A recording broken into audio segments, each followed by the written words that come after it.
आदत खराब मत करना। जब जब आए तुम्हारे पास कम मांगो, जब जब आए पूछो भाई हमारी संपत्ति हमारे लिए तुम खर्च रहे हो कि नहीं। जब जब आए इतनी छूट मत दिया करो। मैं भी एक भविष्यवाणी करती हूँ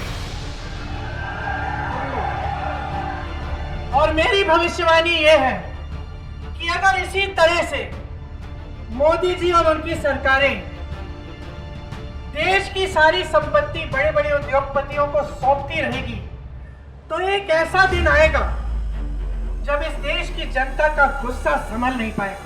आप खुद समझ रहे हैं, देख रहे हैं कि देश में किस तरह से बड़े बड़े उद्योगपतियों का फायदा हो रहा है और गरीबों किसानों का नुकसान हो रहा है। ये दोनों खड़े हैं, इनकी भी बात कर रही हूं मैं। ये जब चुनाव जीतेंगे और मुझे मालूम है आप जिताने वाले हैं, पता चल रहा है, आप अगर इनकी भी आदत खराब कर दोगे ना तो बिगड़ जाएंगे। आदत खराब मत करना। जब जब आए तुम्हारे पास कम मांगो, जब जब आए पूछो भाई हमारी संपत्ति हमारे लिए तुम खर्च रहे हो कि नहीं।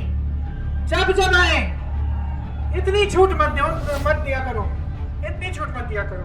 ये जो भाजपा के नेता है ना, बहुत बड़ी छूट दे दी आपने इन्हें। आज तो मैंने सुना कि आज मोदी जी ने एक बहुत बड़ी भविष्यवाणी की है। हाँ, कुछ भविष्यवाणी उन्होंने कहा कि मैं यहाँ पे अहंकार से नहीं, शायद मंच पे खड़े थे, उन्होंने कहा कि मैं आज बहुत बड़ी भविष्यवाणी करने वाला हूँ कांग्रेस की जो सरकार है, गहलोत जी की सरकार के बारे में। तो आज मैं यहाँ पे खड़े होकर आपकी इस पावन धरती पे मैं भी एक भविष्यवाणी करती हूँ और मेरी भविष्यवाणी ये है कि अगर इसी तरह से मोदी जी और उनकी सरकारें देश की सारी संपत्ति बड़े बड़े उद्योगपतियों को सौंपती रहेगी तो एक ऐसा दिन आएगा जब इस देश की जनता का गुस्सा संभल नहीं पाएगा, जब इस देश की नाराजगी का सामना मोदी जी को करना पड़ेगा। और अगर उस समय मोदी जी ने अपना सर झुकाया नहीं और अगर उस समय जनता की बात मानी नहीं तो मोदी जी का नुकसान होगा।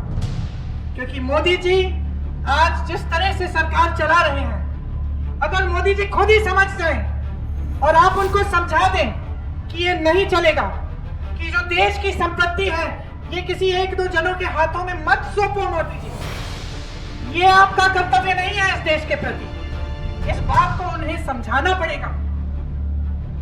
और मैं जानती हूं कि आप इस बात को आस्ते आस्ते समझ रहे हैं, आप खुद समझ रहे हैं, देख रहे हैं कि देश में किस तरह से बड़े बड़े उद्योगपतियों का फायदा हो रहा है और गरीबों किसानों का नुकसान हो रहा है।